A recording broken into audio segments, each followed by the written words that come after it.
இந்த மாதிரி கொழுந்து இலையா வேப்பலை பறிச்சுக்கணும். பறித்து இது கூட பச்சை பயிறு, இந்த வேப்பலை, இதை ரெண்டையும் நல்லா பட்டு போல் வச்சு அரைச்சி நம்ம குளிக்கும்போது குழந்தையிலேருந்து அப்போல்லாம் குழந்தைங்களுக்கு வேப்பலையும் பச்சை பயிரும் வச்சு அரைச்சி குளிப்பாட்டி விடுவாங்க. குளிப்பாட்டி விட்டால் அந்த குழந்தை இன்னும் நல்லா ஆரோக்கியமாக இருக்கும்.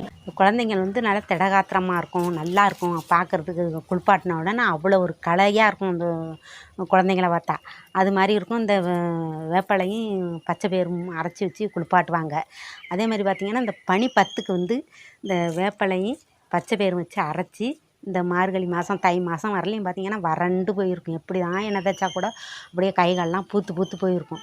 இதை நீங்கள் அதுமாரி குளிக்கும்போது பச்சை பயிரையும் வேப்பிலையும் வச்சு அரைச்சி நீங்களும் அதேமாரி பயன்படுத்தி மூஞ்செல்லாம் காலெல்லாம் கைகாலெலாம் தேய்ச்சி குளிச்சிங்கன்னா நல்லாயிருக்கும், ஃப்ரெஷ்ஷாக இருக்கும். அதுக்கப்புறம் என்ன தடவிங்கன்னா நல்லா உடம்பு நல்லா பளபளப்பாக இருக்கும். நீங்களும் இதை பயன்படுத்தி பாருங்கள். பயன்படுத்தி பார்த்துட்டு இந்த வீடியோ பிடிச்சிருந்தா லைக் பண்ணுங்கள், ஷேர் பண்ணுங்கள், கமெண்ட் பண்ணுங்கள், மறக்காமல் சப்ஸ்கிரைப் பண்ணுங்கள்.